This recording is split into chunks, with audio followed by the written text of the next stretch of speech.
If you are listening to this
evening, everyone. Thank you for being here. We are so excited to be hosting this Hill District Candidates Forum. I'm Marimba Malyans from the Hill Community Development Corporation. For those of you who don't know, the Hill CDC is focused on the revitalization of the Hill District neighborhood in a way that does not displace existing residents, in a way that builds upon the African American cultural legacy and ensures commercial and residential development. So we are so excited to be having this Candidates Forum where we can explore the vision, the approach, and the philosophy of two very important seats in our state legislature. So for those of you who are not aware, the Hill District was formerly represented by the 19th Legislative District Representative. Our district has been divided in half. Our neighborhood has been divided in half. And so right around De Villiers, everything from De Villiers Street, for those of you who are from the Hill District, down, including the Crawford Roberts area, parts of the Uptown area, as well as the Lower Hill District, are now the 19th Legislative District. So they continue to be the 19th Legislative District. But everything from De Villiers up, including the Middle Hill District and the Upper Hill District, are the 24th Legislative District. Now, so clearly they didn't check with the Hill District because, you know, we feel very passionately about not being divided, right? But that is where we are. That has been approved. And so as a result, we will have two state representatives, one representing the 19th Legislative District and one representing the 24th Legislative District.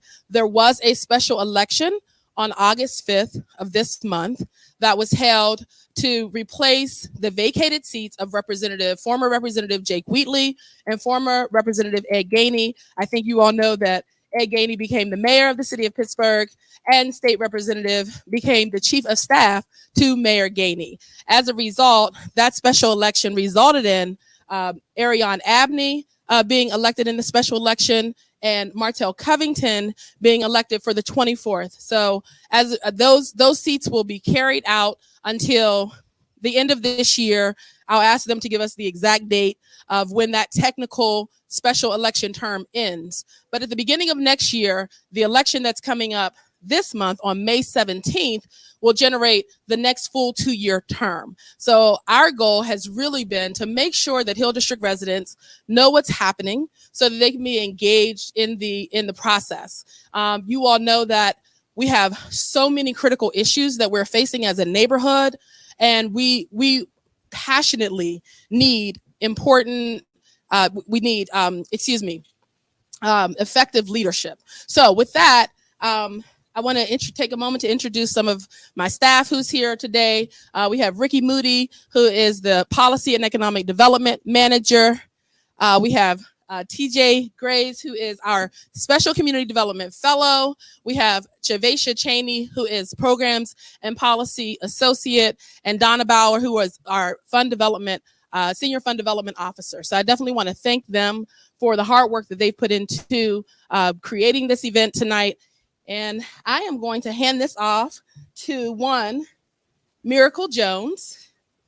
And I'd like to tell you a little bit about Miracle before I hand this off. Miracle Jones is a community organizer and queer activist who works in the Pittsburgh area to advocate for equity along the intersections of gender, race, and class.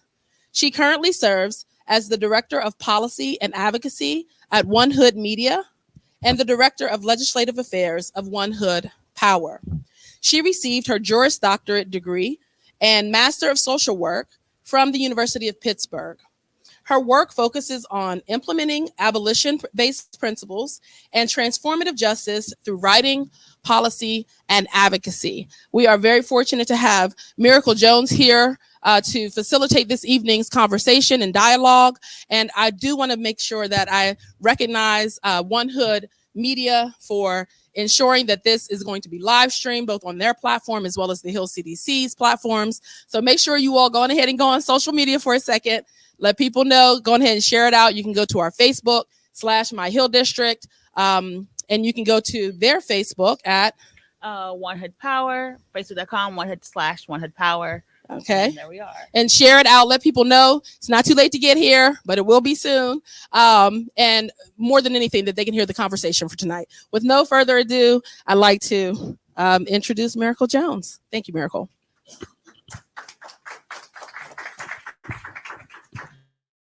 Thank you all so much for coming out. Again, I want to thank Marimba and the Hill CDC for putting on this wonderful forum.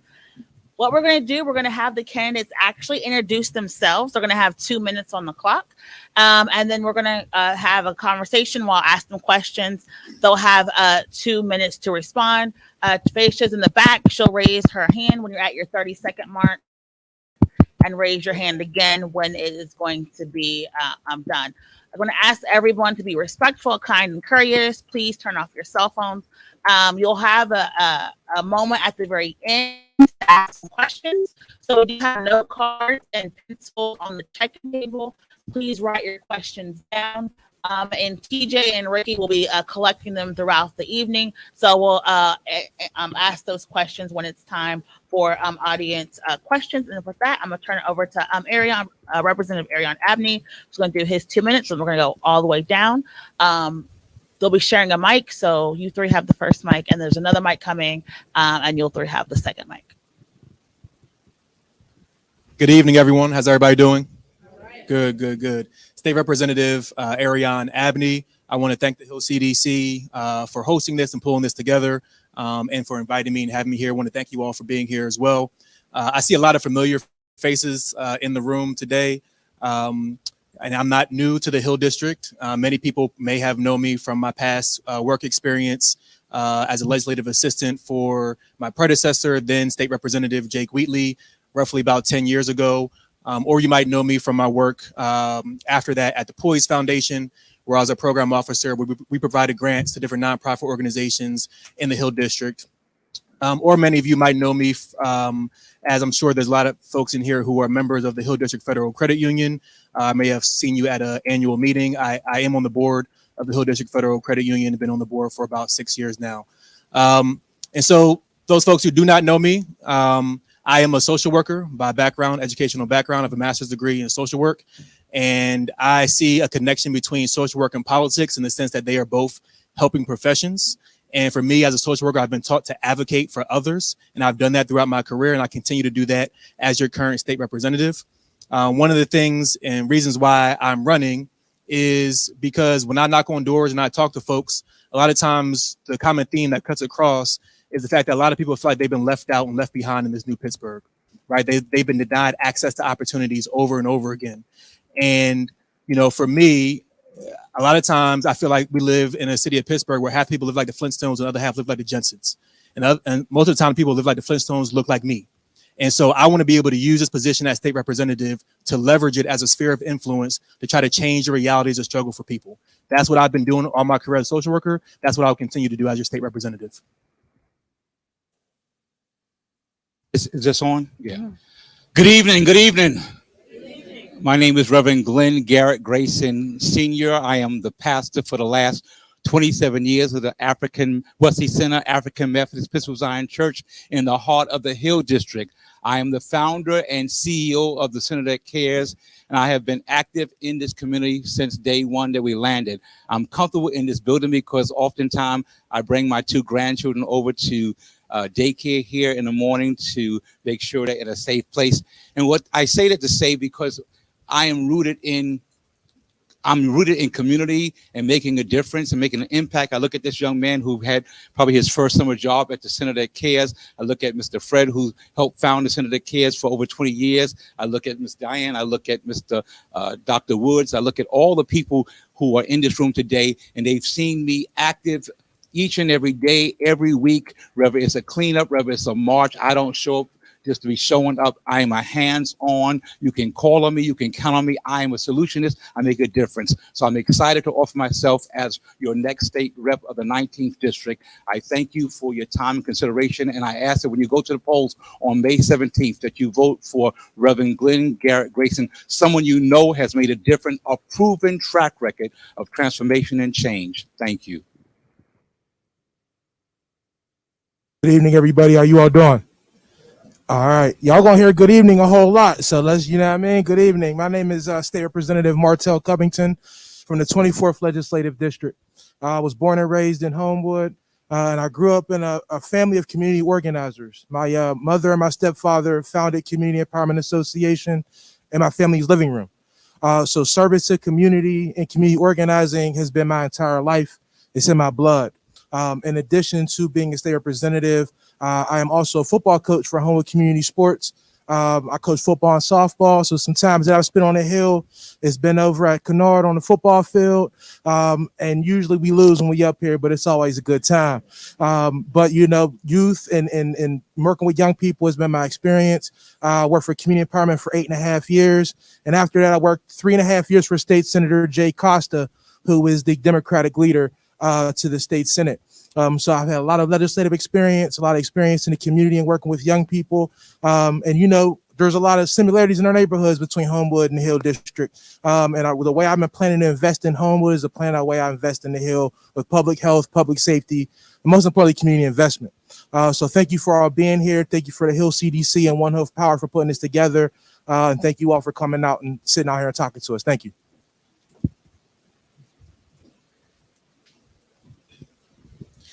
Good evening, Hill District.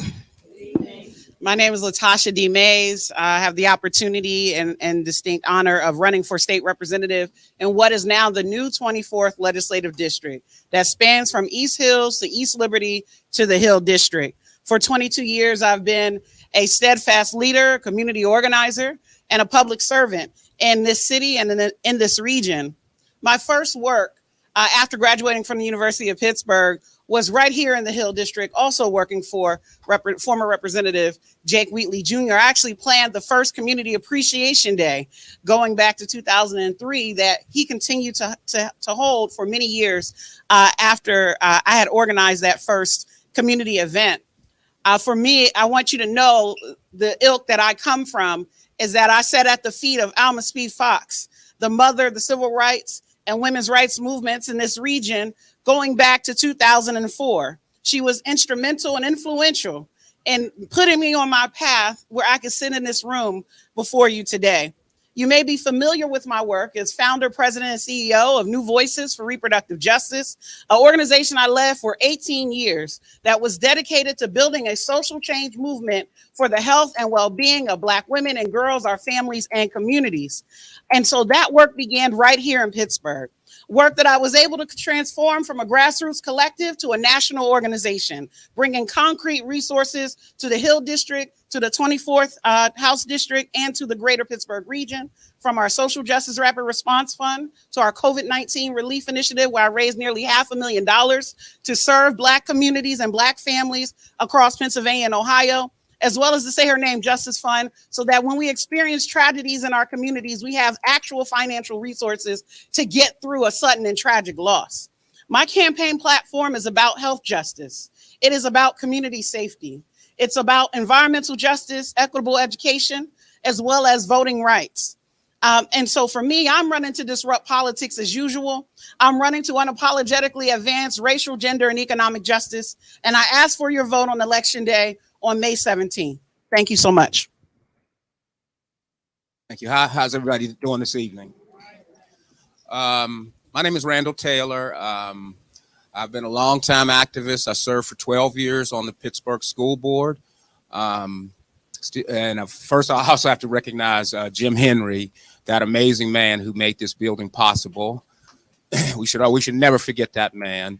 And I gotta say, Queen Tomanika back there. Anytime I see her, that makes my evening. And Fred Logan is back there from Homewood. He's like me. We don't be anywhere Black folks, and we catching hell everywhere. We're gonna be there. So we don't believe in these borders. And I'm gonna mention Mr. Lavelle also in the context I want to talk about. So one of the main reasons I'm running, and you'll hear me talk about housing and things like that.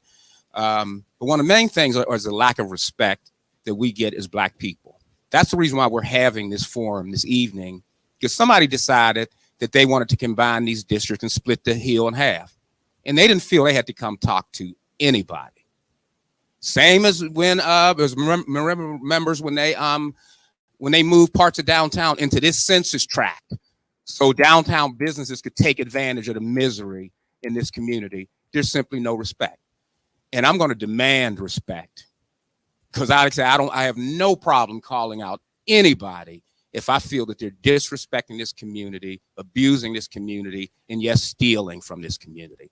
But the one thing that I've always talked about, because I'm a former Penn Plaza resident, I was displaced with hundreds of my residents with the complicity of the city government. And we have to talk about housing. We must rebuild the Hill District, and we must rebuild Homewood. Those are the places to start. We need other places, but those are the places we have a lot of empty space, and this city is swimming in money. Google Michael Land, what he just said. This city is millions of dollars over their projections of the rainy day fund. This city is not broke. This city has money. This city received $300-some million from Joe Biden for the COVID money. You heard anything about that? Where did $300 that fell from the sky go to? So that's what this fight is going to be about: rebuilding these neighborhoods, getting the resources, and demanding the respect that we've earned in this city.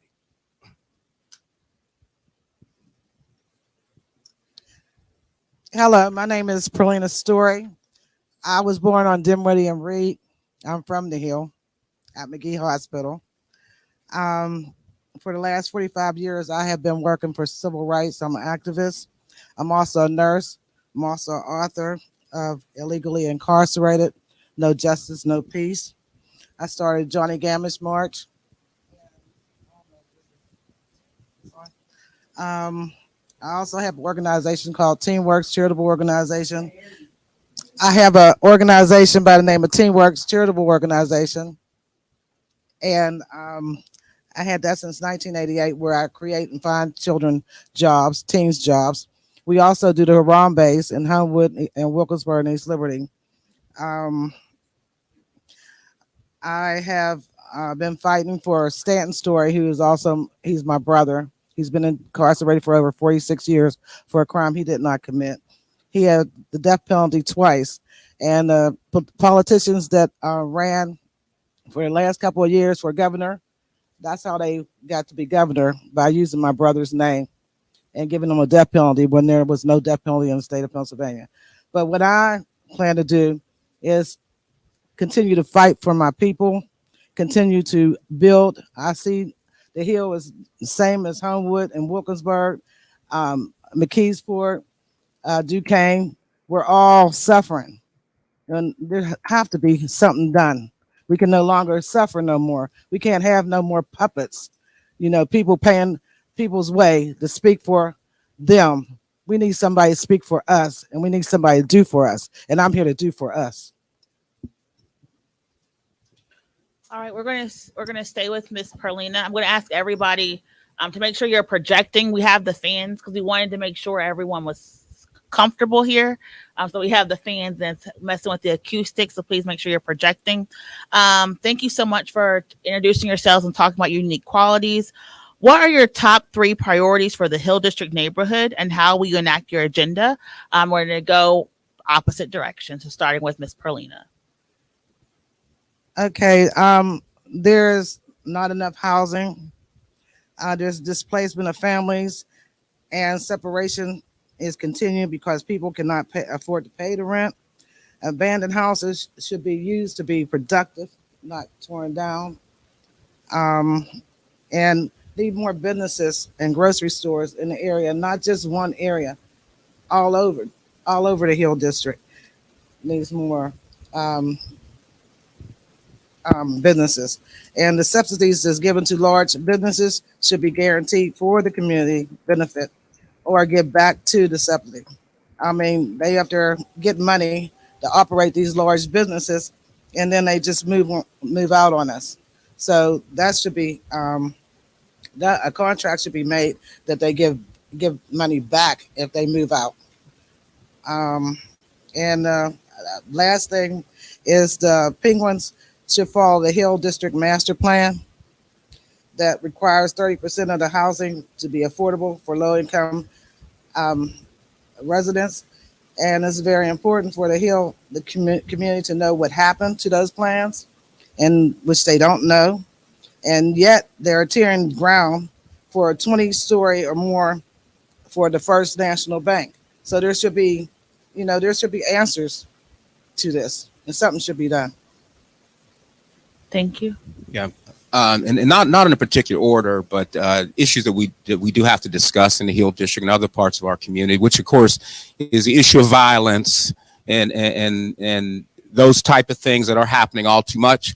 We need to understand that there are things that people are doing across the country to okay, I'll try to speak a little bit louder. There are things that people are trying to do across the country as far as identifying particularly young men who could be either victims of homicide or commit one, and they're bringing in these young people to try to work with them, and they're seeing results even in places like Chicago. We got to talk about jobs and a living wage. We need to talk about making sure the UPMC allows these workers to unionize. We have so many of our African Americans who are in food service and housekeeping. They need to get a living wage, and we need housing. The Pittsburgh Public Schools are bleeding students. We just don't realize where we are right now. And we're back to schools with sometimes 100. We need housing. When we lose housing, that means young families, particularly young single mothers, are being displaced. There's a tremendous amount of housing discrimination if they're trying to use a Section 8 voucher in this city. And so that's why we're seeing the Pittsburgh Public Schools hemorrhaging Black students, and that has to be discussed. I don't know how much more time I have to talk about my third, but maybe I'll say that for my third priority of how we are going to build housing and rebuild communities like Homewood in the Hill District and other parts of the city. So for me, my primary work has been around healthcare access, health justice, and making sure our communities are healthy and well. And that's, for me, very important that all the communities in this district, especially the Hill District, are healthy, safe, and equitable. And so work that I've been able to do over the past 20 years and most recently had a success was around Black maternal health. So we look at the condition of Black women and girls, and when Black people, Black mamas want to have their children, that they are often disproportionately impacted by our healthcare systems. So we have world-class hospitals in this district and in our region, but we see disproportionate impact when it comes to the health and well-being of Black mamas and birthing folks when they have their children. So one of the things I just was able to win after many years of work is if you're pregnant and on Medicaid, you get 60 days of coverage, healthcare coverage. But because of work that I, as the leader of New Voices and other frontline organizers and organizations had a chance to do, was to expand that 60-day coverage period to 1 year. And that is monumental because we have to look at the 1 year for not only the baby, but also the mama to make sure that they are going to live long and healthy lives. And so that's something I've been working on already for the past 4 or 5 years with my colleagues in the state legislature. And I would continue to do that work and address other issues with Medicaid that impacts folks with disability, our elderly, and other vulnerable communities. The second thing is, of course, what we're all here to talk about is equitable development. And so we have to be very clear that when we elect our representatives, that we know that our development is centering Black people, that it is centering those who have been here for generations, that it is equitable, that it is alignment with the existing plans of the Hill District, that we center affordable housing, employment, education, as well as the environment. And that above all, we have to make sure that the stakeholders of this community are working in collaboration. And lastly, certainly we have to address community safety, gun violence, of course, specifically impacting so many communities, especially the Hill District, especially Homewood. We also have to look at the intersection of gender and community safety and violence. When we see what's happening with Black women being killed, is often connected to domestic violence, often connected to intimate partner violence, and also looking at how violence impacts other marginalized communities like the LGBTQ plus community. Thank you.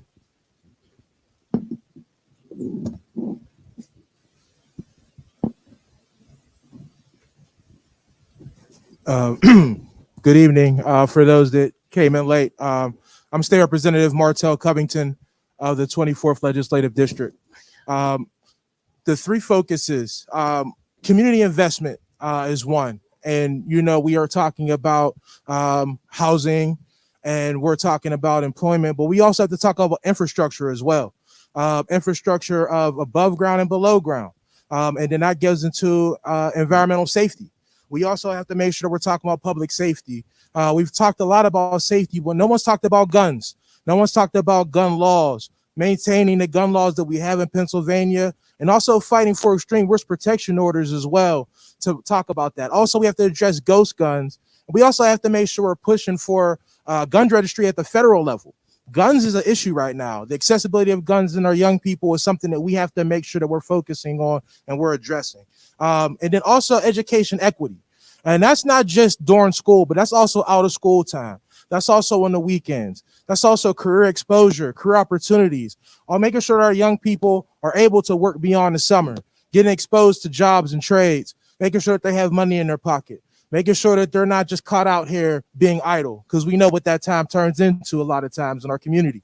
So we have to make sure that we're focused on that. I'm a large advocate of out of school time. I plan to possibly become the chair of the after school caucus in Harrisburg, to making sure that we're advocating for supports and resources to come back to our communities like the Hill, like East Hills, like the Hill, like Homewood, to make sure that we are having programming and supports for our young people.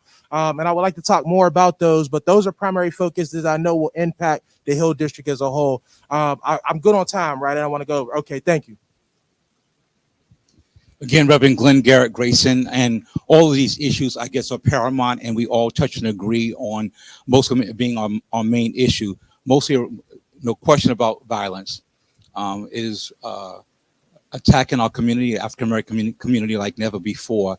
And I've been front and center on the issue around violence over the years. I chair a program called CARES Reach, where we have representatives in the community who are dispersed to 6 areas in the community throughout the city to make a difference. Sometimes we cannot stop the homicides, but indeed we are very instrumental in reducing retaliation. So we are hands-on with CARES Reach. So I hear issues, but I'm a solutionist. And so we are out front and center. We are strategizing. We are pushing the mayor. We're pushing public safety people around how can we stop this. I'm very passionate about why we return guns back to people who leave them in the cars, who go to baseball games and so forth, and leave them cars, and people steal those guns. Some of those same guns take lives. I think we should have legislation to hold people more accountable. So definitely violence is definitely an issue, and how our young kids get a hold of these guns, or ghost guns, whatever, is tragic.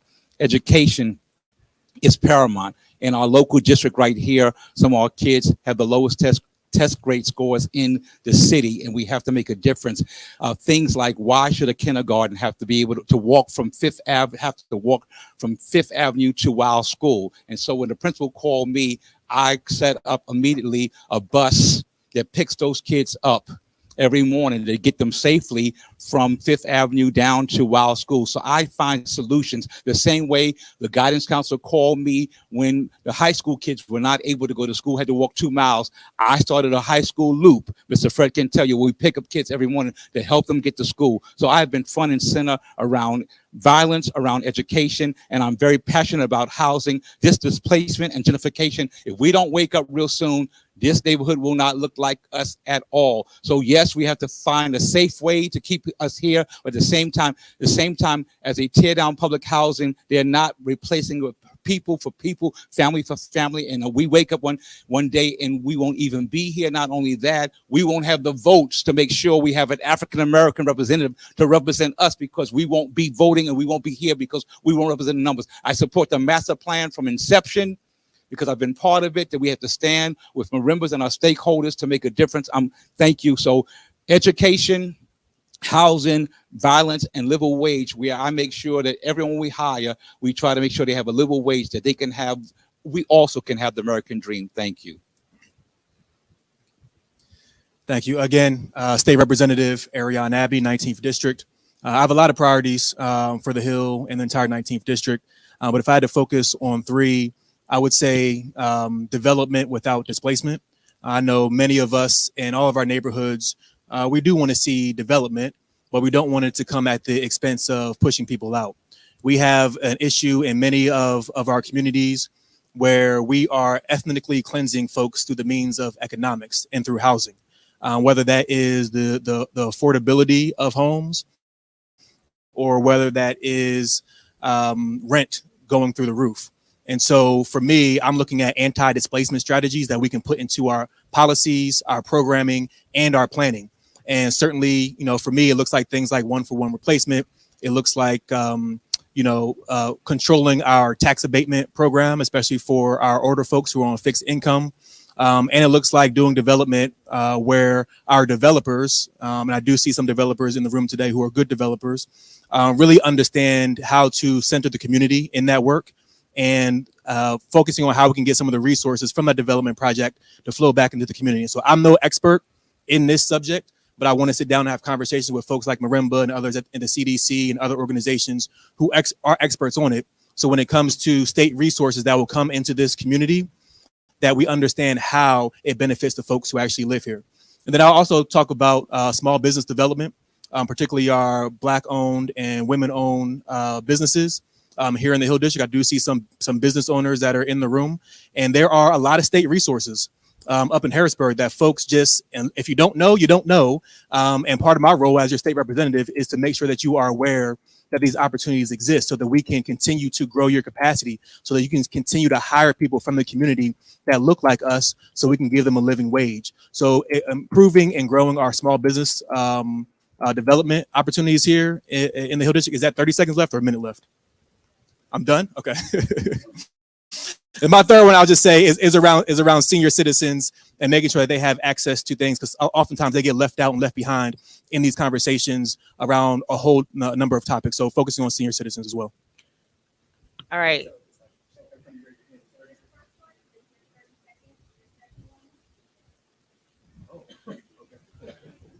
All right. So a lot of you talked about, housing. And so while we're all here, we're just going to skip right to it. All right. So this is going to be a multi-part question. So I'm going to break it up. First question is, what is your current understanding of the Lower Hill development? We're going to start with Representative Aerion and move all the way down. This is just to gauge where everyone is. What is your current understanding of the Lower Hill development? For those of you who are soft-spoken, I'm going to ask that you stand up and project, because again, we want to make sure everyone can hear, especially our people in the back. So that's our first question. And again, it's going to be a series of questions on the Lower Hill development. But the first question right now is just, what is your current understanding of the Lower Hill development? So my current understanding of the Lower Hill development is that it has been a long process, a long time coming. I remember back in 2012, when I was in Representative Wheatley's office, these were conversations that were going on. And my understanding is that the Penguins have been slow walking their side of the agreement. I know that there was a CBA, community benefits agreement, that was done years ago that really was aligned with the Hill District master plan, and the Penguins, because of their desire to keep money in their pockets, they wanted to slow walk the development so that they can, continue to have parking revenue that's going into their coffers. And so my understanding is that development has begun, and that there are some developers that represent the Hill District that are working on that project, that understand that we still have a lot of work to do, because the Penguins aren't necessarily honoring all of their sides of the agreement. And we want to be able to push them and advocate for them staying true to the community benefits agreement that they agreed to ensure that resources continue to come back, not just into the Lower Hill, but also into the Middle Hill and to the Upper Hill. And also making sure that as development continues to happen, that folks from this community have access to the jobs, both pre-construction, during construction, and post-construction. There are a lot of opportunities for folks to get plugged in to what's going on. And that's why we need elected officials and leaders and folks like the CDC who are at the table to be your champion, your advocate for these things, to ensure that folks in the Hill District get a piece of the pie. It's been kind of tragic from inception. From my vantage point, the Penguins were on a plane and said, if we land, we won't. We're on our way to, we won't come back. And so they held the city hostage, getting $300 million and 28 inclusive rights of 28 acres. And again, we can't win. So we, on a local level, continue, and I've been a part of it, to fight the injustices of how that was done. They were supposed to, if they didn't develop that land in a certain amount of time, they were supposed to pay the city, the community back, or receive it back, and that didn't happen. And so on a daily basis, through Marimba and other stakeholders, we continue to press and push, and they give us nothing. They give us nothing just because it's the right thing to do. Everything that the little bit that has been accomplished, we have to fight and stand and riot and scream, and that shouldn't have to be.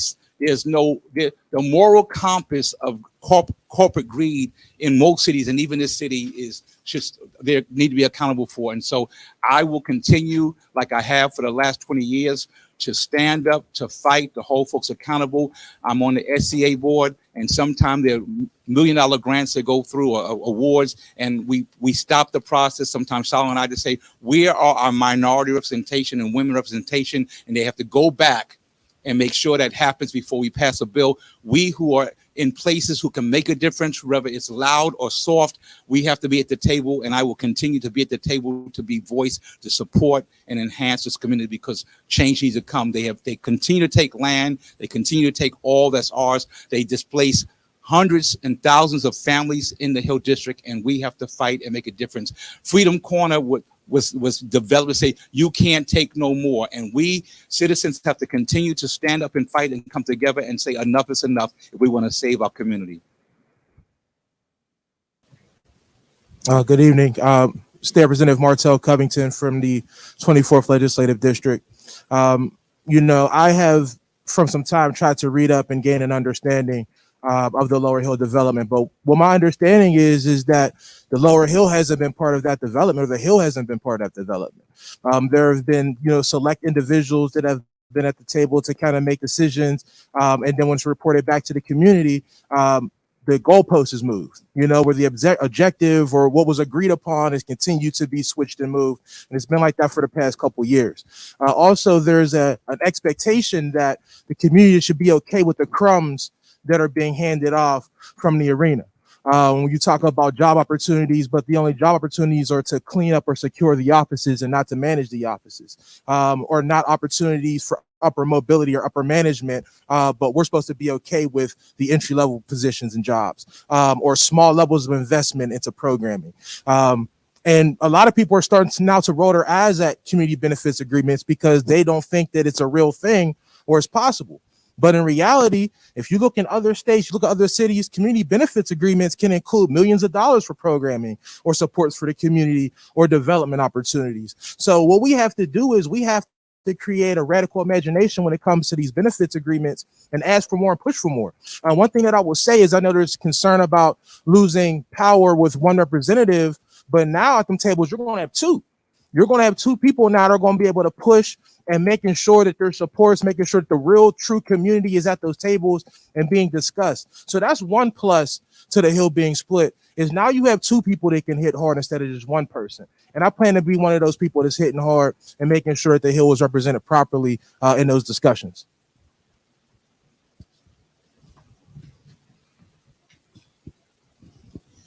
When I think about the Lower Hill District, I think about redlining. I think about Negro removal. I think about disinvestment. I think about displacement. And I think about gentrification. So we know that the plans for any community are developed decades before we see them come into fruition. And so oftentimes community is fighting to preserve the best of our communities.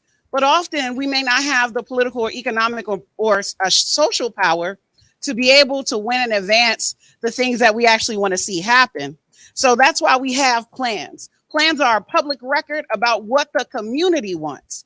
And so when the Hill District Master Plan was created, that was the intention, to make sure that we are looking out for the community, for the residents who have been here, to ensure that we don't always continue to get the short end of the economic stick. And so the way that we do that is by creating public plans and CSIP, which is about community collaboration and how a development project will be implemented.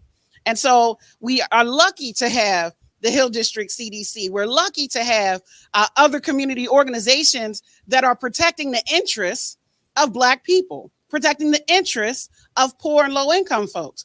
And that is what's important for this time. We have registered community organizations who also can speak on behalf of different parts of a community or a neighborhood. And so, the proliferation of that creates opportunities and challenges. And that's some of what we are seeing right now. And so that we have to hold developers and development accountable. And so when we do the review, that is to make sure that the development project is in alignment with the plans. And so that is what our CDCs and community organizations are here to do. And at the end of the day, we have to look at, what are we trying to achieve? Is this a plantation mindset, or are we trying to have an ownership mindset? Well, I don't like the Penguins. I watched the playoffs just to root for them to lose. I wanted them to leave town so bad. I was watching the news every day, hoping that they was going to leave town, because I want an NBA team here. I want an NBA team, brother. I want an NBA team here. So what happened on that deal was simple. What happens a lot in this city is just absolute corporate giveaways. Elected officials are complicit in that, particularly from our mayors or whatever. They love giving away our valuable city land to these private interests. And the deal with the Penguins was one of the most ridiculous ones you ever heard of. I mean, why would you give the Penguins the parking revenue? And so it was just a simple abuse of the public tax dollar, abuse of our public lands. And it had elected officials who helped with that. And so that's the main thing that you need. Like when Carl Riddenwood, when them were down there and they were burning the community benefits, I'd have brought the matches. And so I'm just saying, you need to have elected officials who are fighting. You done seen me on the news fighting about housing and things like that. You know that I'll speak up. Other people may say they will, but you know, just Google Randall Taylor, click on KDKA, you know that I will stand up and fight, and I will not only that, I will stand with you, because the solution ain't up here in no one person. The solution has got to be out here. And if you ain't willing to join the Hill District Community Improvement Committee, then it ain't never gonna happen and stuff. But you will see me on the news continue to complain. Well, like I said, I was born on the Hill. I went to A. While, Madison, born on Dinwiddie and Reed. My dad worked at J&L Steel Mill. So we had to walk over the bridge to go to the store. So, you know, what my Uncle Jim used to sing down in, I forgot where he used to sing. But they can't hear you. I just need you to project a little more. Okay. Can you hear me now? Okay. So I am a Hill baby. I'm a Hill person, and I don't like what been done to the Hill at all. And I think that because of the people that have been put into office, you know, I think that the people is not doing what they should do, get them out of office. The councilmen, everybody. I mean, we have to start protesting. We have to start doing something. We just can't sit back and let them keep on doing us like that. You know, it's just too much. And there's so many people that's displaced and homeless now. Our people are suffering so much. So I already talked about the master plan, and I agree with everybody here, everything that they said.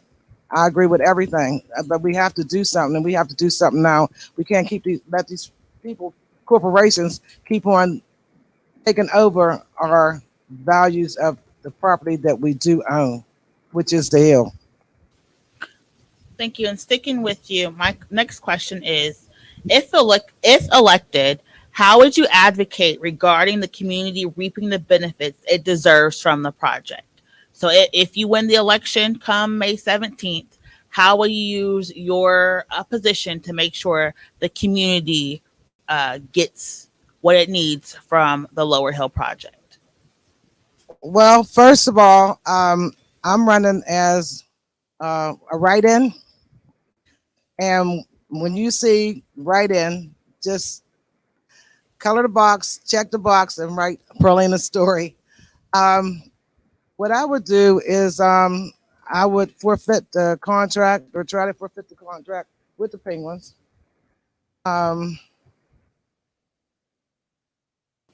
That's what I would try to do. And I would try to,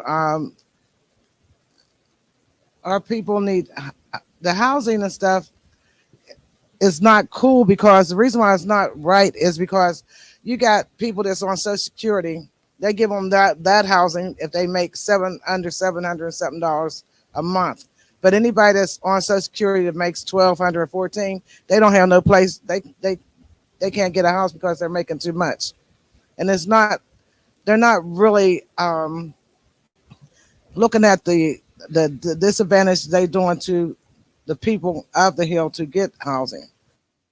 So I would write up something with the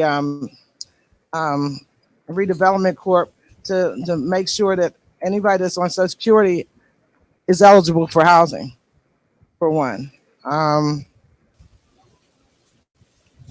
And then there's jobs. There have to be some type of trade programs that's in the community to help the teens and our youth and our young men to have jobs. Trades in the community, I think they have more access to that, and then they can work and make money instead of, you know, they trying to live. You can't live off of nothing, so you're gonna have to sell something. And that's what they're doing. They're trying to live. And when they owe somebody, people come and get their money. So that's how we're losing our young people, through death. Thank you. Thank you. As far as development, development has to be community driven. It has to be community owned. It has to be what we want. These private developers are always going to tell you what they want to hear, and they're going to do what they want to do. And what they want to do, most of all, is make money off of us. And so we have got to end what we have over here and we have in Garfield, where this property is given to private people that don't look like us, given the land and make our people rent from them for 30 years. That has got to come to an end, and that's going to be priority number one.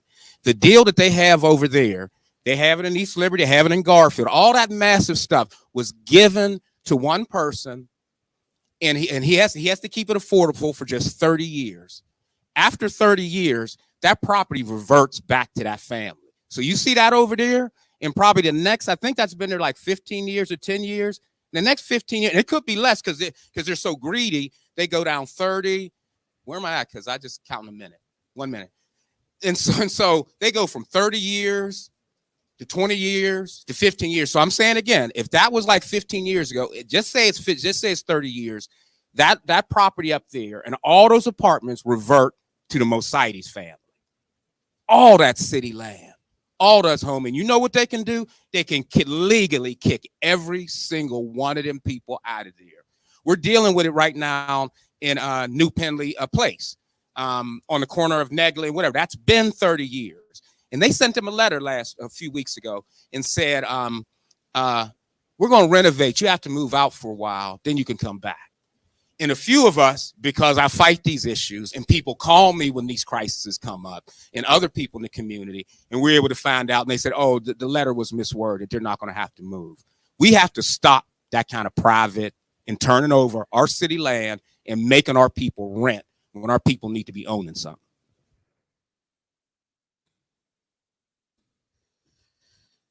And I believe that the opportunity that we have, again, is about ownership, as Randall is saying. Where's the opportunity for us to pool our economic resources to buy back our blocks, for us to be in control of how our neighborhoods and communities get developed? Now, I've been doing work in this community, in the Pittsburgh community, for over 22 years. I'm no stranger to very hard, difficult, and challenging situations. From I'm thinking about all the places that I've had to go and had to be, because at the end of the day, if Black people want to win, it's about confronting power and doing so unapologetically, and doing it for the long term, because these issues are not 1 day, 1 month, 1 year. These are decades of systems of oppression that are designed to do exactly what they're doing, which is displacing us from our communities. And for me, I'm an organizer. So how do we build our organizing strategy to confront power and to win? And that's the thing, we have to win. So as a legislator, you're getting someone who has spent many years working in Harrisburg on policy as a policy advocate, but you're also getting a community organizer who has been on the front lines for justice for decades. And so that's our opportunity right now, is how we how do we use the power that we have to win? How do we confront the systems of oppression that are designed to keep us exactly where we are today?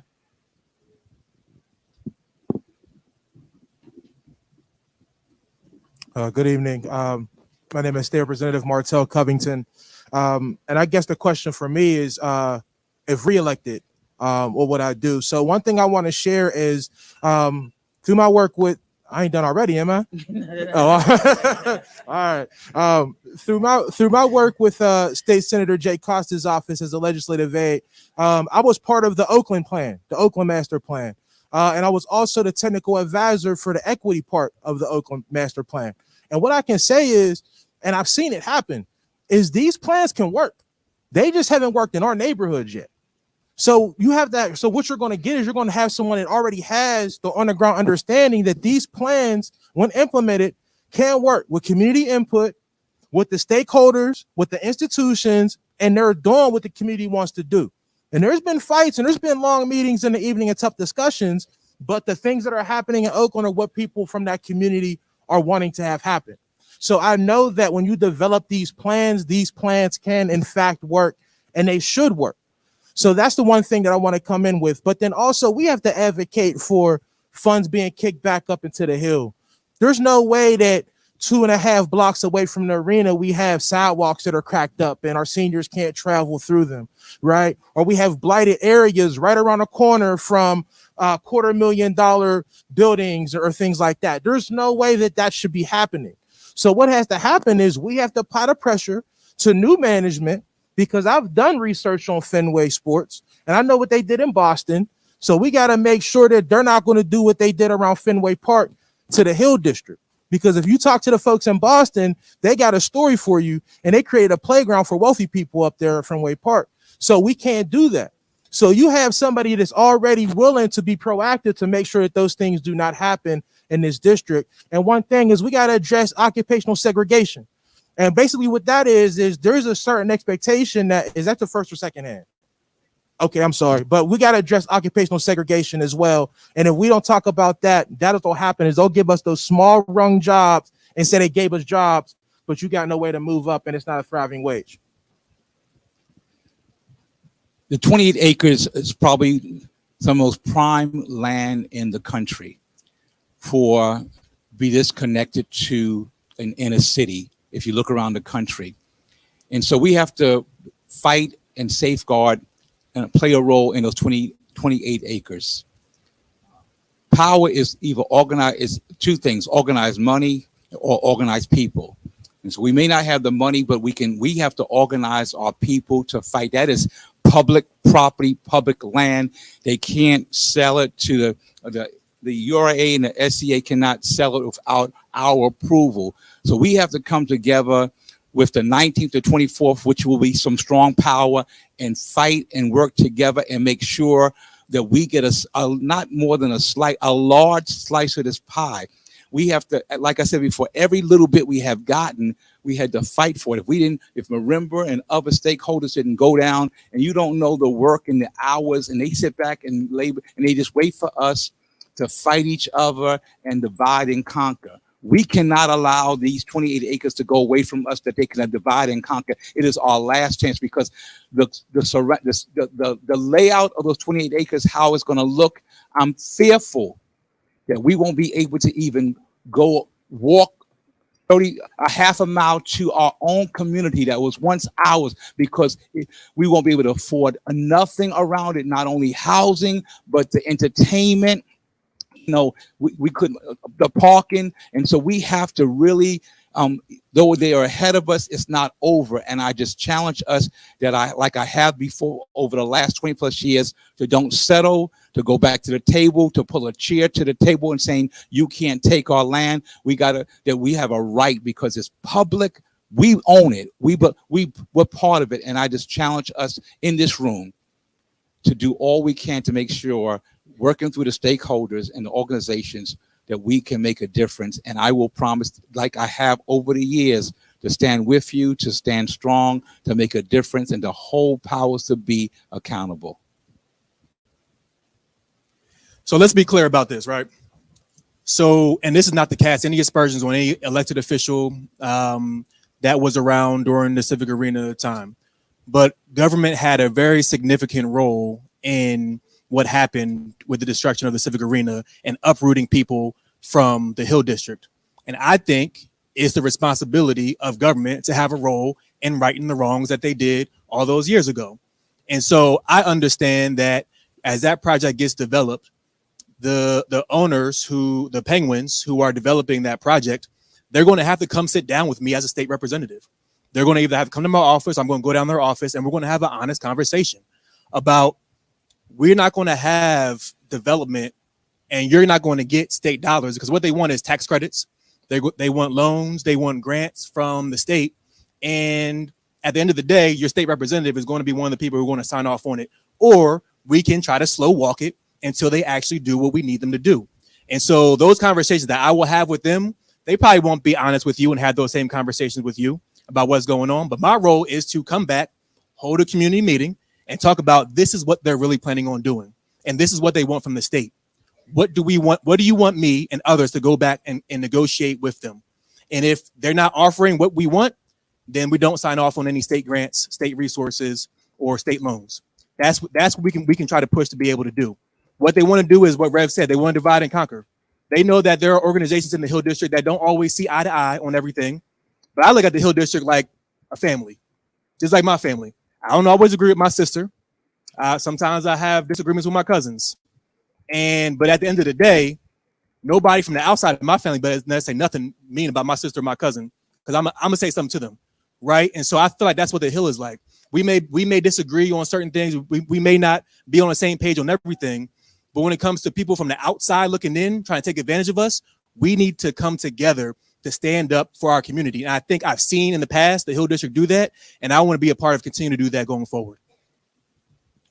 All right. So by a show of hands, if people can use their right hands for yes and their left hands for no, do you think that there should be affordable housing in the Lower Hill District? I was doing the panel, but if people want to join in, number one, it's fine. If elected, yes, will you commit to making sure that there is right for yes, left for no? Because we got questions. We got to be up, get out. Thank you. Last question is right for yes, left for no. Do you commit to having open community conversations and staying highly accessible to the people of the Hill District? All right. So we still got questions. It's okay. So we're going to start with Aerion because you ended it. We're going to go all the way down. You talked about, the Hill is a place where people have these relationships. And so knowing this, what is your legislative agenda for the Hill District and similar communities, and how will you get community support for the work that you push in the state assembly? Yeah, so it's not lost upon me that the Hill District is not the place where I lay my head every night. I do live on the north side. I live in Manchester, but there are a lot of similarities in terms of us feeling like over there that we've been left out and left behind. And so what I tell everybody, and I can only lay my head down in one neighborhood at night, right? But I represent over about 20 different neighborhoods, from the Hill to most of the north side, to the West End possibly next year, to Hazelwood, to Beltshoover, Knoxville on the south side. So it's a very diverse district. But what I tell folks outside of my neighborhood, in my neighborhood, like, I can't be successful at my job. There's no such thing as a one-person army. I can't do this by myself. You all lay your head in the Hill District every night. You see what it looks like during the nighttime that I don't see. Like, I'm here during the daytime, but it may look completely different at the nighttime. So I need to know and have folks in the community to come to me and tell me, hey, Aerion, this is what's happening. This is what's going on. This is what's happening in our neighborhood. And this is what we specifically need from you. I can have my suggestions. I can have my recommendations. But if it doesn't come from the voice of the people who actually live there, then I'm not doing my job well. So, and again, in order for me to be successful, I need you to hold me accountable, right? Nobody, you have the responsibility of hiring and firing your elected officials. Nobody as an employer hires somebody and doesn't check in with them for 2 years, right? You probably check in with your employee on a pretty regular basis to inform them about what's going on within your organization, within your business. I expect the same thing from you all, and I will do the same as your employee, to be open and accessible to the things that you want me to do as my boss, right? And so I again, will rely on you all to help me understand what it is you need and be able to translate that up into Harrisburg to identify where the resources at specifically that can address those needs. Thank you. Upon being elected, one of the first things I like to do is create a report card of accountability. What I'm able to do in this position. I have always tried to be a listening ear. Like Aerion said, I don't know everything, but I've always tried to hear the voice of the people. And part of the job as your state legislator is to hear your concerns, assess those concerns, and see the impact you can make. Like I said, over the last 25 plus years, I've taken situation and have a proven track record of making a difference. As I look across the street, when we first opened Chaos Community Cafe, when there was nothing at all open there, we were the first ones in the midst of COVID to say, let's plant a coffee shop, because there's no place really for people to come and sit down and have a cup of coffee or have lunch or have breakfast. And so we've done that by action. And once we started, which is scary, now that whole corridor has been filled up. You got to take a position. You got to take a stand. You got to step out on faith. And so we have done that. On tomorrow, a good example, we needed a community center, and we built and renovated a 14,000 square foot community center for the community. And so tomorrow night, again, is an example of a community center where you can come and have a meeting, weddings and anniversaries and so forth, and a place where middle and high school kids can come to be safe and be exposed to positive influence. Where we just got back 2 weeks ago from taking 12 young people to Puerto Rico, where if they were here, half of them would have been at that party on the north side. So I have a proven record of hearing concerns and issues, hearing the people, what needs to happen, and going forth and making a difference and making an impact. And I come to you asking your vote on a proven record of that you can see for yourself.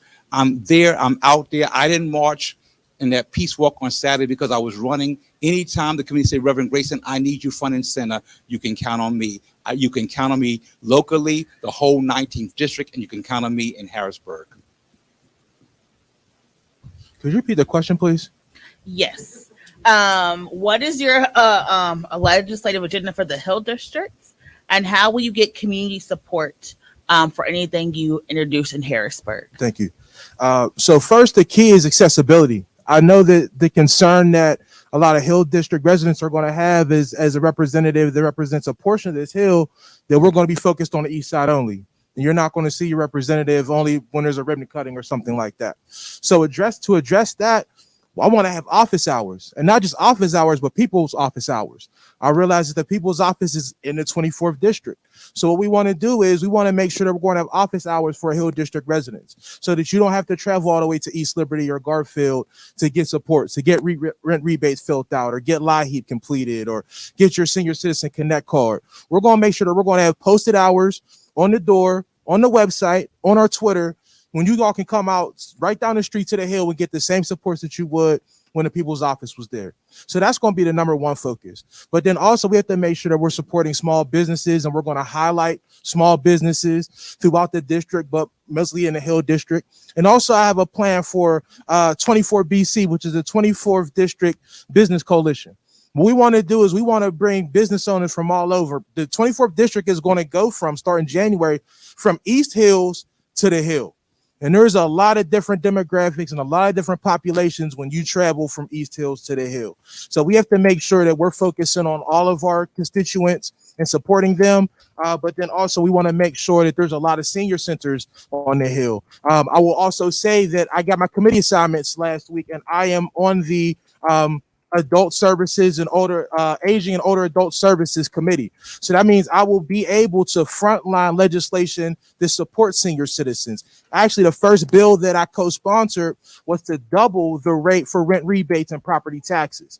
So I'm proud to talk about that, because I've done hundreds of rent rebates in Senator Costa's office, and I know how important that is to our community, that they're done on time and they're done effectively. So I want to make sure that we continue to have those supports and those services for you all, and then also making sure that resources and programming are accessible to you all. I got a lot more, and we can definitely talk about in the future, but you're going to see me on the Hill often. Thank you.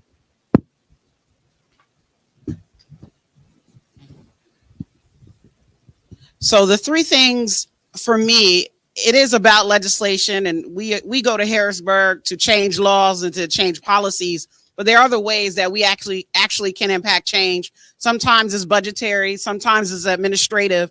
And so those are ways that I've been able to win for communities like the Hill District for the past 20 years. So the three areas that are importance to me are a $15 minimum wage. That is, we have to have a floor for what we believe the value of people's labor is, and that $15 isn't even enough as well. It is a beginning, but it is a basic. It's about basic justice and dignity. When people go to work, they should be able to put food on their table, put a roof over their head, and be able to take care of their children. And also, we need to look at it by geography and look at the cost of living for different parts of this region in terms of living wage, in terms of minimum wages. But $15 is the absolute floor. We do have to examine Medicaid and all the ways that it can better serve our seniors, folks with disabilities, as well as other vulnerable communities, pregnant folks in particular.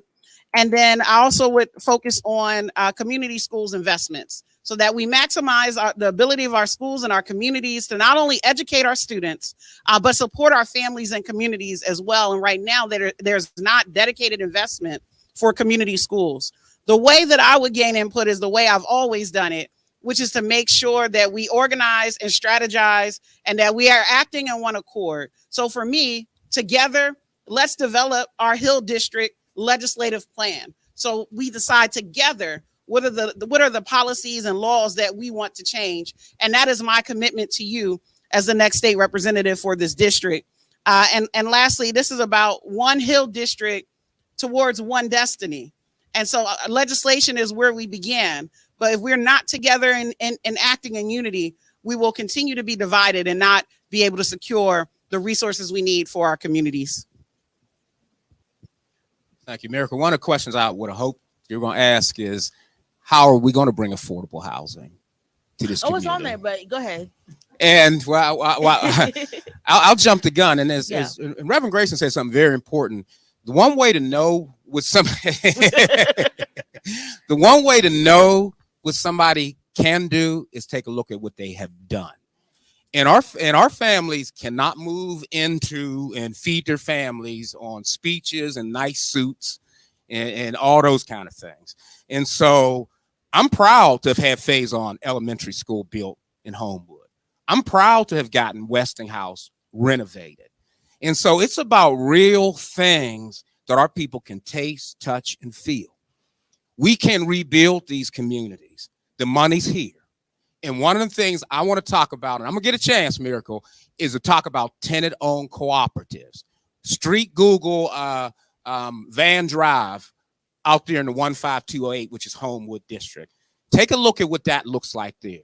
And that's a 118-unit tenant-owned cooperative built in 1952, owned by all Black folks.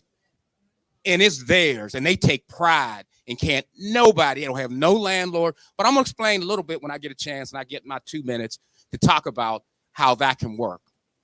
And the most important thing that I don't want to forget to mention is last week, I got an email from Councilwoman Deb Gross's office that they're going to introduce legislation to bring tenant-owned cooperatives to the city of Pittsburgh. Deb Gross ain't heard of no tenant-owned cooperatives.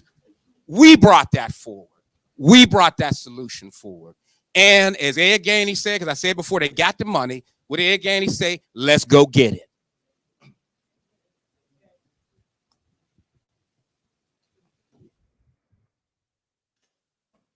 What I would do is that I know one thing is that as a state representative, I can't do nothing without the community. Without the community, you can't do it. You can't do anything. So first of all, I would work with the community and ask them what do they want as far as new bills and things like that, what they want me to introduce to Harrisburg for the Hill District, for the Lower Hill District. Another thing is to address the needs in Harrisburg and try to get that bill and everything passed. If that bill cannot be passed, then I would come back to the community and I would ask, what do you want to do from here? Because I'm a no justice, no peace. So then if anybody want to, then we take some buses and we go up to Harrisburg and demand what we want to be done. I'm a different type of person. I lived here long enough to know that we cannot sit back and let things just keep on talking. You know, like I got 20 years here, 40 years here. I'm 67. I got a lot of years everywhere. So I did a lot of things, marched and everything else. It's time to take action now. I'm tired of seeing us suffer because we trusted somebody. So that's what I would do as a state rep. Okay. I still got 30 seconds. As a reminder, if you have questions, please raise your hand and they'll bring the note cards to you. If you're not able to write on the note cards, just let TJ or someone else know and they'll write on the note card, the answer the note card down. So Well, my note card fell, but I remembered it. So I'm gonna stay with you, Miss Perlina, and we're gonna get to Randall's favorite question. We're talking about affordable housing and development.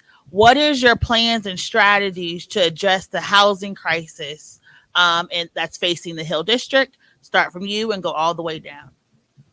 Well, there are so many abandoned houses that can be remodeled and redone very cheap, more cheaply than rebuilding all the way from the ground up. And I would say take those houses, rebuild, remodel them, and put families in them. Another thing is make it affordable for people to get loans that have jobs that really don't have the income to get a $400,000 home or $150,000 home, but give them the resources to get a home like that, but make the payments low. And subsidize the other payments. The government can subsidize the other payments with something, but and there's a whole lot of we could build new houses too, but to make houses affordable is the houses that's already here. Let's clean them up and fix them up and put people in them. We got enough houses here to start already. Thank you. You don't have to take the whole 2 minutes. As soon as you're done, you can move it to the next person. Yes. Well, keep in mind, some of the biggest hindrances is land that you actually have to build something on. And of course, that's not a problem because the biggest owner of land, and I call the biggest slum landlord in the city of Pittsburgh, is the city of Pittsburgh, because they own like 90% of the stuff in the Hill District, most likely, and 90% of the stuff on the Hill. And so now we have the land. And Perlina's right. Rehabbing is the best way to go. That's the cheapest form to take these homes there. As long as they're not too far gone, we can hire people to live in our community to do the work. And so I talk mainly about tenant-owned cooperatives, as I explained earlier, and how the Belmar one works. And again, you got to pay off the mortgages. You do got to get money, get it started. But right now, how it works, if there's an opening, it's $12,000 to get a unit. They call it a share. If you leave in 5 years or 10 years, you get that $12,000 back. Now, again, in that cooperative, nobody owns it individually. You can't go to the bank and take a loan on that unit because it's all owned collectively by all 118 people. And so if the roof goes, which we know people walk away from because the roof goes or plumbing goes, the whole cooperative will take care of that roof. If the furnace goes, the whole cooperative pays for that. And so that's what they have now in 2022. So you know how much they pay every month for their they call it carrying costs, which covers insurance and maintenance and whatever. They pay $240 a month. $240 a month. Just imagine if we're paying $240 a month. And so say, well, one day I want to own a home. I want to own my own standalone home, which is a cool thing. Then how much money can you save if you're paying $240 a month? And ain't got to worry about no unforeseen occurrences like the roof going or the furnace going. That is a real solution. And if we can duplicate that over and over and over again, because there's always going to be people who are never going to be able to afford a house. There's people right now working at UPMC Mercy making $30,000 a year, and they've been there for 15 years. But why can't they own something too? Why they always got to be renting forever? We have to have an imagination around what's possible. I think sometimes because we've been beaten down for so many years and so many generations, sometimes we feel like we are beaten into submission of what is possible. And so when we have ideas like tenant-owned cooperatives, and when we think about Black people actually developing Black communities, where we can go from there. And so I want to point to the example of Justin Strong. He put together a proposal. He ran the Shadow Lounge in Ava and some other businesses for many years. But he actually went through a process of proposing development that was affordable in Homewood. So where's the opportunity for Black people to actually, again, own and develop our own communities? And to me, I think that is the opportunity. If we can't trust those who are from outside of our communities to develop them the way that we see fit, then we have to develop them ourselves. I think that we have to have a higher standard for current development in terms of the percentage that's allowed for affordable housing. We know that the time frame comes to an end and that those developers and owners no longer have to honor those commitments and contracts to keeping a certain level of affordable housing. And so to me, those are places we can start. While I agree with Randall around everybody's not going to be able to own a home, but what are the greatest opportunities that we can give the residents of the Hill District to be able to own right now? Because we know that ownership is the way we pass down generational wealth. We know all the ways that wealth has been extracted from Black communities for generations through so many forms of institutional oppression as well as legislation. And, what our elected leaders do. So I'm the elected leader that wants us to have solutions that are driven by Black people, for our ultimate long-term sustainable benefit.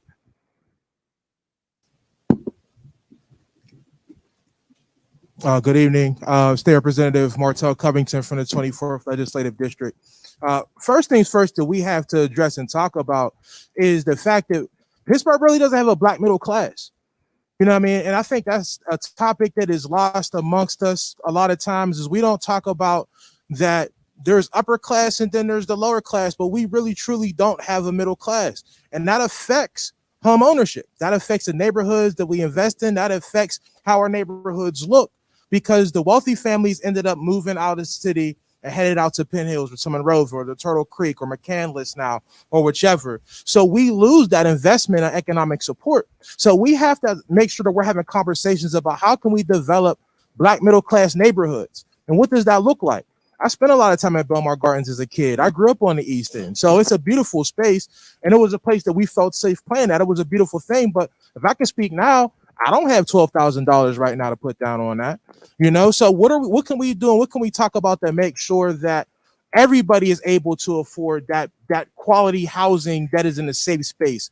Not people that were able to afford this based on a 401k or whatever else. We have to make sure that we're not leaving anybody behind when it comes to housing development. That has to be the number one main focus. So we're talking about pools of money. There's $7 billion from the state that is available that Republicans are just holding on to for a rainy day. And there's housing issues all over the state.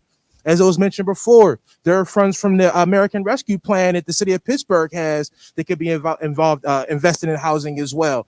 And then you also have to look into researches and look at resources, whether it's PHFA or programs that the URA does have to rehab housing, as we talked about. It has to be a multiple faceted approach to address housing. There's not going to be one seed that we're going to plant and water it, and housing is going to be solved. So there's going to have to be different facets that we take and different moves that we take to make sure that we're addressing housing, and it looks different ways. It looks different ways in different neighborhoods, and it's going to look differently in the Hill as well. But we have to make sure that we're looking at different ways to address housing. Like I said, it looks different for everybody. Thank you.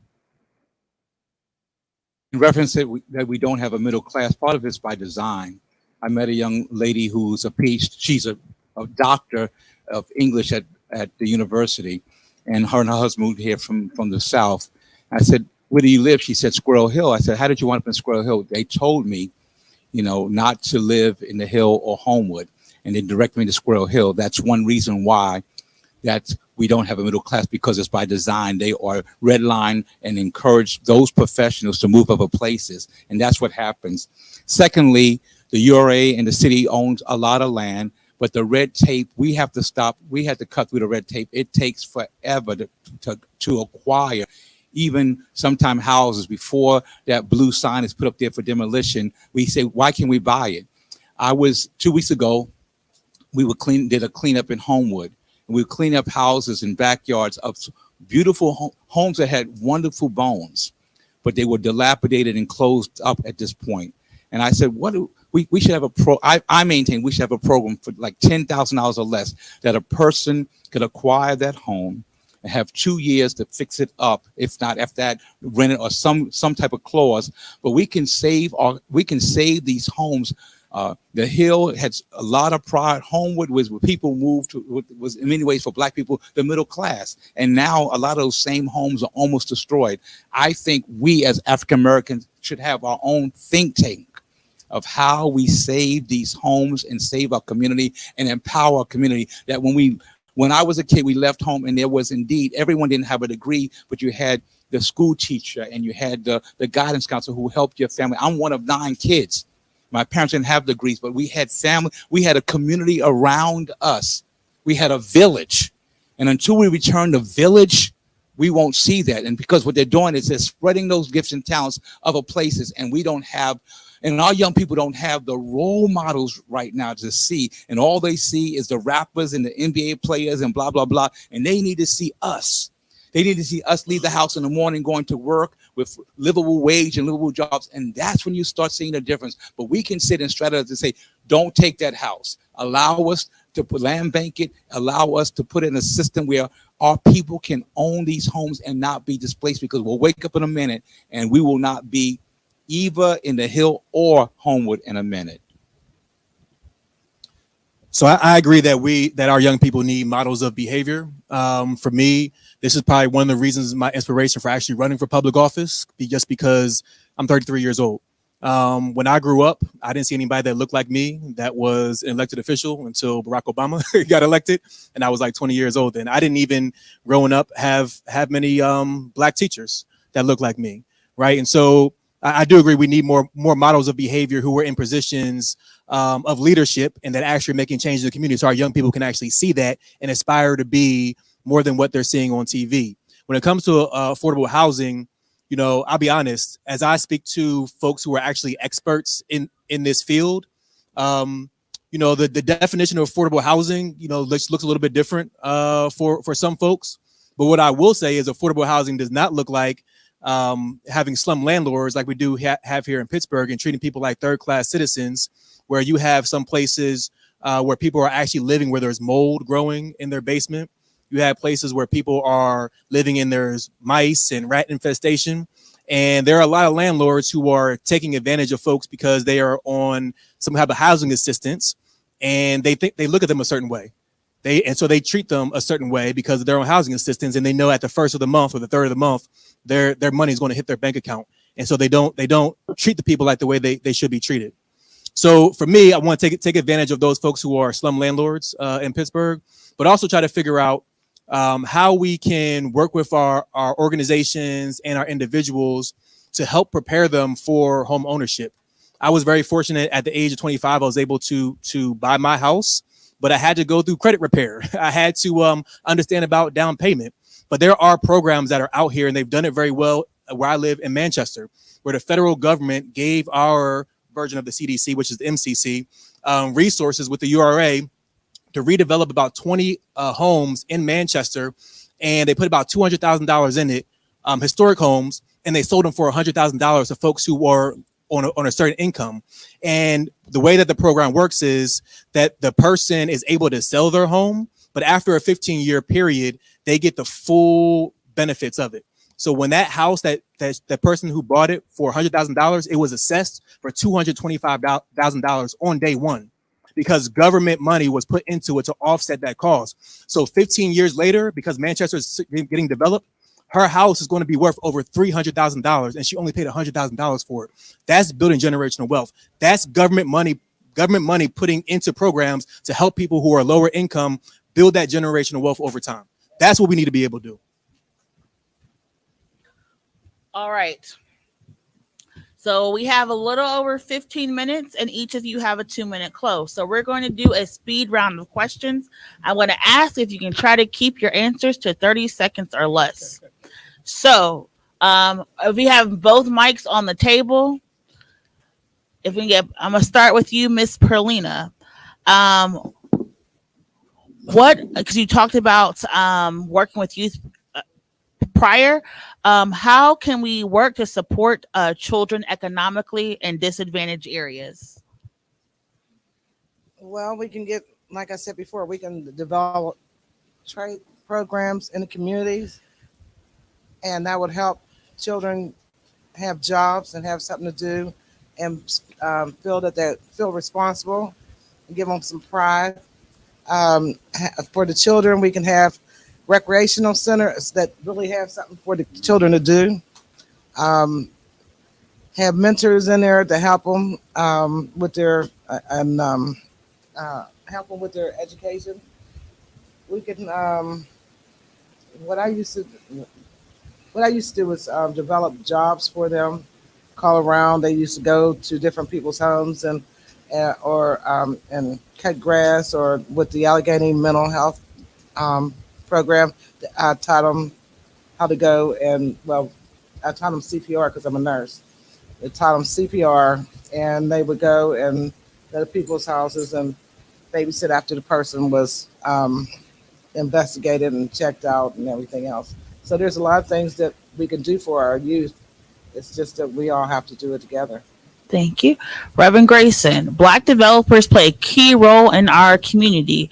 What role should Black developers play, and what questions would you ask to make sure you have the right Black developer working in the community? So it's important that we who have opportunities to develop make sure that we look for people who look like us. And sometimes we are harder on ourselves than we should be, and we don't hold others as accountable as we hold ourselves for the same project. And sometimes we think that white folks' ice is colder. We have to come to the place to realize that if we don't help each other, if we don't build that generational wealth internally, it will not happen any other way. No one can save us but us. And so when we look for development, we have to reach out to look for a Black contractor, a Black painter, a Black masoner. Or we have to look for that. We have to be intentional. And every project I have, I try to be as intentional as possible to make sure that the businesses I go to look like us, from the person who from your exterminator to your builder to your food places. We have to be unless we have intentionality, it won't happen. And I try to be as intentional as I can with every project. I look at sometime all the people who rent the Grayson Centers, and we say we have a laundry list of great culinary people, and they pull from there. That's what we do.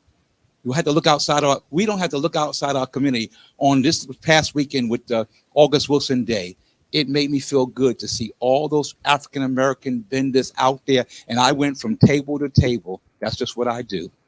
I support people. I went from table to table supporting Black vendors and businesses. Did I need all that stuff? No. But how do we? But that's the way you do it. So between blessing kids and blessing as many tables as possible and eating that good food, that's how we turn this thing around. That's what I maintain. I do it by action, and I live it each and every day. Thank you. Randall, how would you work to use legislation to beautify the Hill District and improve steps, broken sidewalks, and parks within the Hill? Well, I don't know what legislation that you bring forward to beautify the Hill District, but we have to, take leadership like the community cleanup that took place, and every elected official should be taking leadership and making sure at least once a month, especially in the summer months, that we're doing community cleanups or we're helping a senior get their mow their lawn. Same in the wintertime, that we're making sure seniors walks are being done. And there's groups of people out there. So when it comes to those kind of things of, like you said, maintain our community, having it look the way, those things are in our hands to do that. But I will admit that there's some leadership. I mean, if you're an organizer like myself, there can be some leadership for me to send out the letter saying on Saturday at 12, we're going to be doing a community cleanup on this block. Thank you. Next question is going to go to you, LaTasha. People talk a lot about like home ownership and renting, but for people on Social Security, it's a little bit different. What would you do to ensure that people who are on Social Security are also included in the conversations around affordable and fair housing? Thank you for that question. I think that there's a variety of services that we have to focus and invest in for our seniors and those who are on limited incomes. In my background and working with community for so many years, is that the systems are really set up to be punitive if you are low income, if you're not able-bodied, or if you're just an elder in the community. So for me, I would want to make sure that my constituent services are on point, that we're over communicating with our most vulnerable constituents, And whether that's door to door, whether it's phone calls for me and my team, making sure that that those who are, have this particular limitation can be a part of a conversation of home ownership. But we always have to invest the dollars to make sure that that happens. And whether that can happen at the state level, the county and local level, we have to look at multi-level ways to approach investments for those who are most vulnerable. Thank you. Martell, right. Can you talk about how we can make sure children have a quality education? I know 30 seconds is not fair for this question, but can you just talk a little bit about how we can make sure our children have a fair education? Yeah, Yes. 30 seconds, not even 30 minutes is going to be enough to really discuss that. But we have to make sure that our schools are supported. You know what I mean? It starts with that. We have to make sure that teachers have what they need. We have to make sure that classroom sizes are of a reasonable size. We can't have 45 children in one classroom with one teacher and no TA. We also have to make sure that we're focusing on the nutrition that our young people are getting in schools. And I'll keep saying it again all the time, it's out of school time. The pandemic has proven the importance of out of school time. Learning hubs were after school programs for at least a year and a half for a lot of our young people. And a lot of young people were able to get support through that. So we have to make sure that we're strengthening schools, but also providing sports for out of school time as well.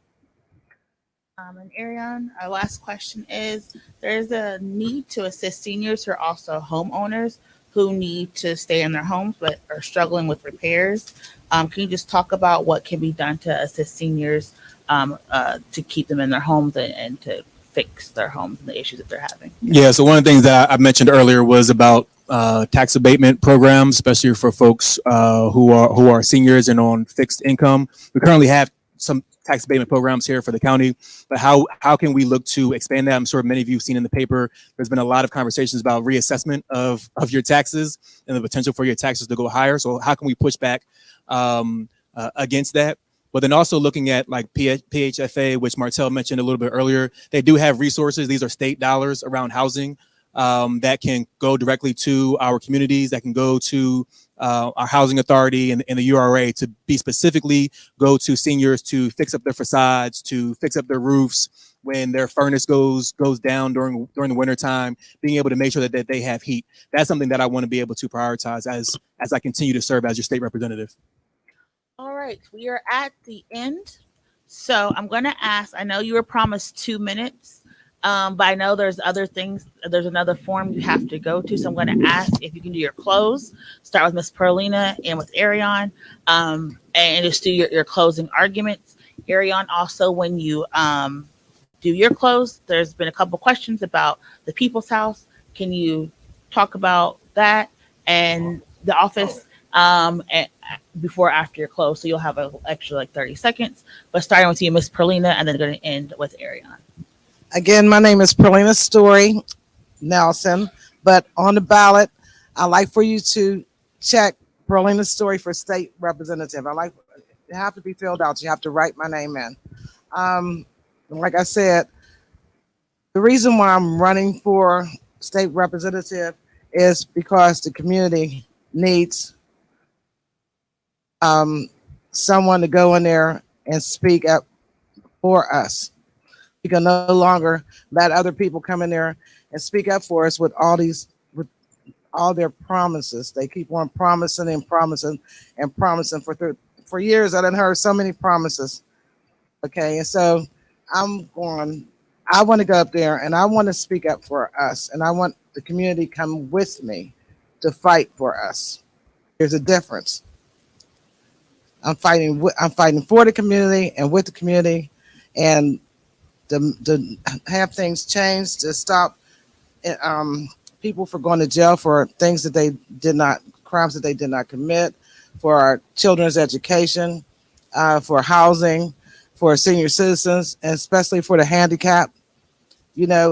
It's things have to change, and have to change with us. And we done heard too many promises.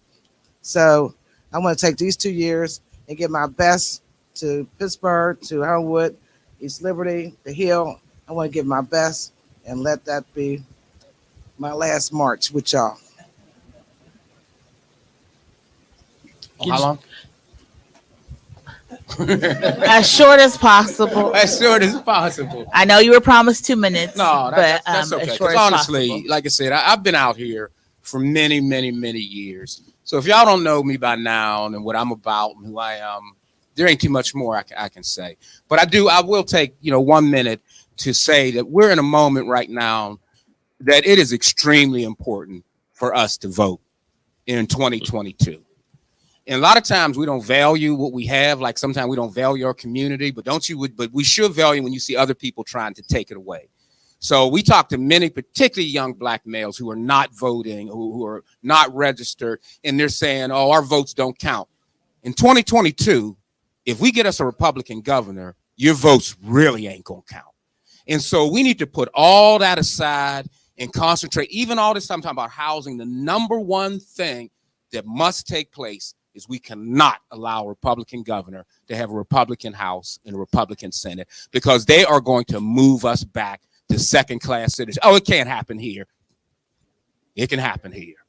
It can happen here. And one of the first things, well, not the first thing, it's going to be many. One of the things I think that they are going to do once they start seeing we can do whatever we want to do, including attack Mickey Mouse, is they're going to come with like charter schools. And they're going to create 25 charter schools in the city of Pittsburgh run by their friends, not us. And they're going to destroy public education in the city of Pittsburgh. And so if there's one thing I got a minute to say is y'all got to vote, and you got to take people to vote. You got to get to them young Black males, particularly. I'm telling you, we got something going on with them. And I don't know exactly who they're listening to, but I'm telling you they're not registered to vote. And I'm telling you they're not voting.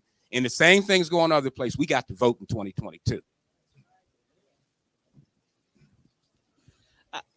Thank you so much for this opportunity. My name is LaTasha D. Mays. I am running for state representative in House District 24 for 22 years. I've been a fighter for justice, a fighter for Black people, and I will continue that fight for you, for the Hill District, and for our district as a whole.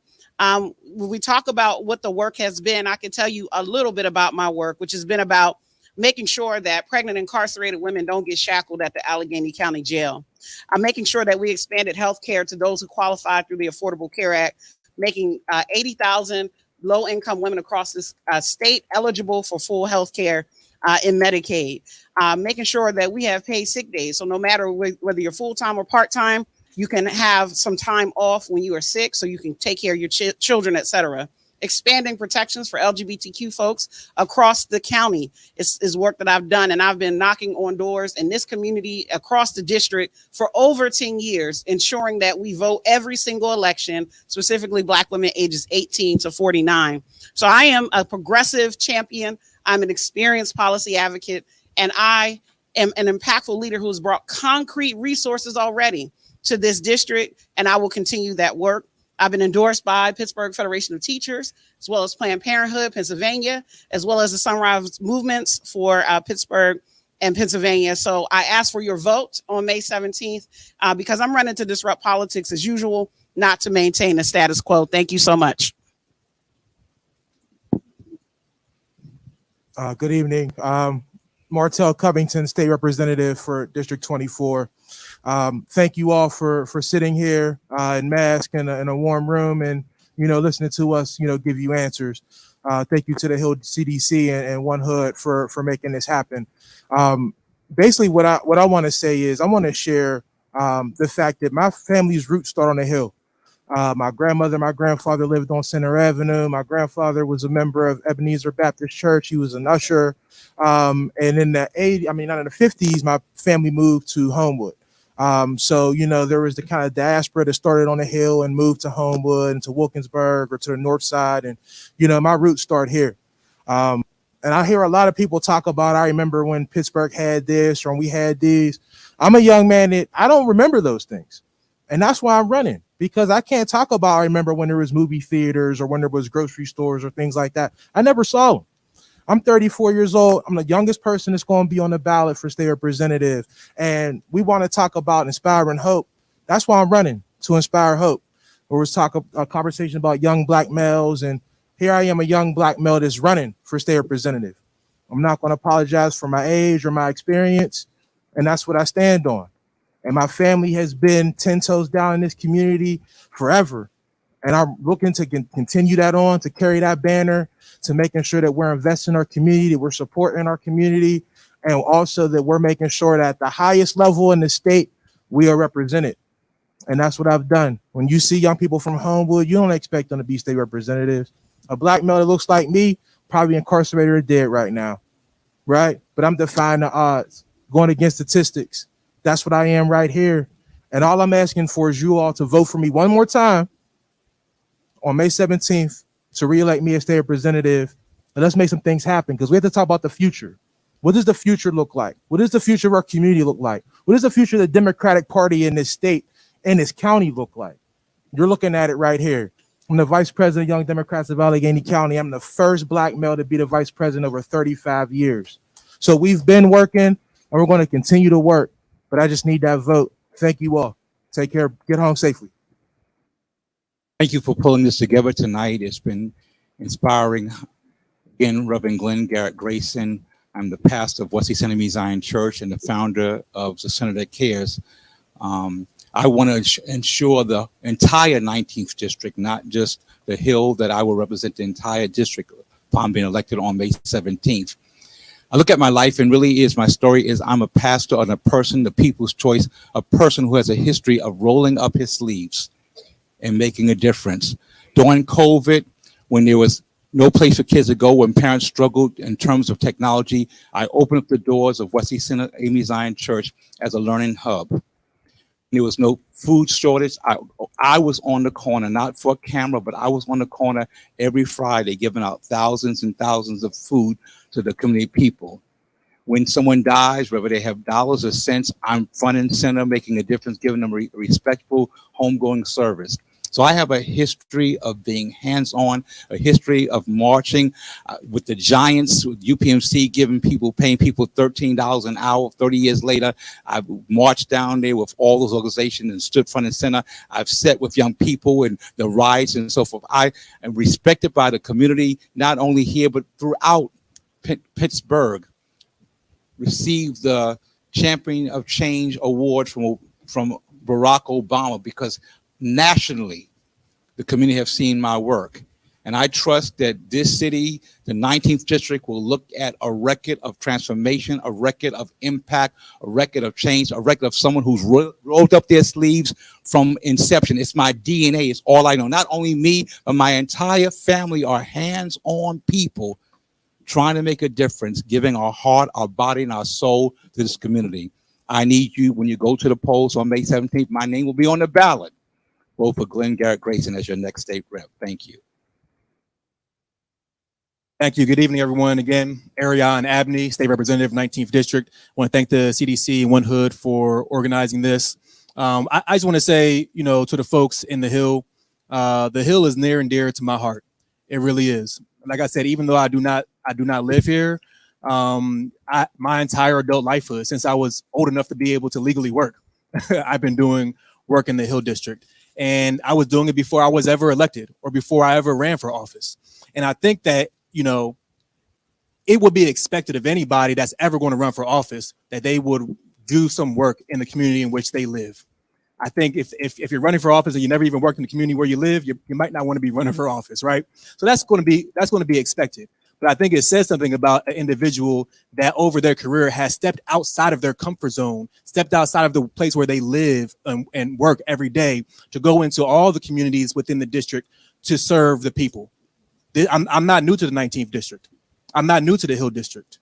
I've done work in the Hill District for years, even though I do not live here, because I care, because I really care about it. And so I just hope that, when you all think about, like, as Martell said, if you all think about the future of the 19th district, when you think about and you see the future, think about Aerion Andrew Abney. When we look at my predecessor, Jake Wheatley, he was in office for 20 years.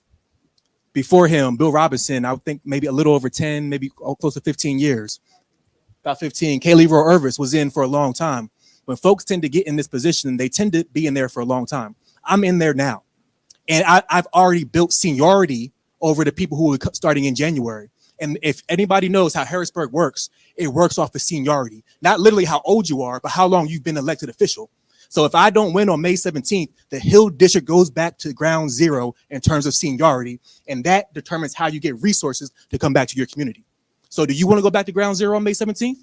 Do you want to start from scratch? Or do you want to have somebody that has tenure up in Harrisburg, has already been endorsed by over 10 state representatives, including the leader of the House of Democratic House, including SEIU Union, who have a lot of members in the Hill District, including the Pittsburgh Federation of Teachers, including the AFL-CIO, and 5 other union organizations, have all backed my campaign because they know I'm a champion, they know I'm a leader, and they know that I will be here for the future of the 19th District. So I ask for your vote for re-election on May 17th. Certainly you can vote early by mail. You know, you can vote early by mail if you choose to, or if you want to vote in person, you can vote May 17th. But when you see AAA on the ballot, Aerion Andrew Abney, if you can't remember my name, just look for AAA for state representative. I would really appreciate your vote for re-election. Thank you. Oh, I'm sorry, and about the office, 30 seconds. So I literally just got sworn in 6 days ago. So there's a lot going on, and they just posted my job descriptions for my staff. And so I don't have staff yet, so that's why the office isn't open, but I will be assuming the office on Center Avenue where Jake's old office is. Now, I've learned this as an elected official really quickly, not to make promises, because there are some things that are out of my control. But what I can commit to is, as I'm going through the hiring process to get staff, I would like to be able to start to open the office within the next couple of weeks. I just had a conversation with Marimba from the CDC. They are the landlord and we're the tenant. And so we're working to get the keys up and running so that we can get into the office and get ourselves situated. But you can call the same 412 number. It will get directed to my Harrisburg office, and my legislative assistant will take your information, and we can do whatever we can through her until we're able to get fully staffed. But I just ask for your patience as we figure out who to hire. If you know anybody that's looking for a job that wants to be a legislative assistant in my office, please reach out to me. I'll give you my information after this so we can get this process started pretty quickly. Thank you. Hey, Miracle, I just want to point out one thing. So when everybody walked in, you grabbed this flyer. This is a reminder tomorrow, 6 o'clock, the second quarterly meeting. We are going to be reviewing 2 development projects, 2159 on Center and Reed and Roberts. We're also going to give updates about Lower Hill and some conversation points about the RCOs. So again, 6 o'clock tomorrow, dinner will be served as well. And you get the score. All right. All right. Well, any questions? The flyer's right there.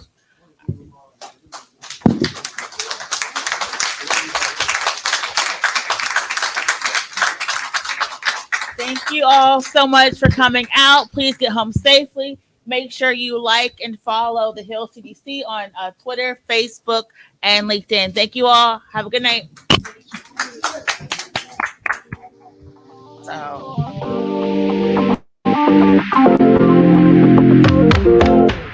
Today is the voter registration deadline. So if you have not voted, you have about 5 hours. I mean, you have not registered, you have like 5 hours. So please make sure you go vote.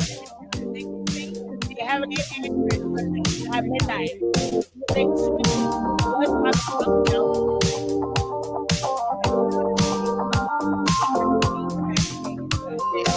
Excuse me.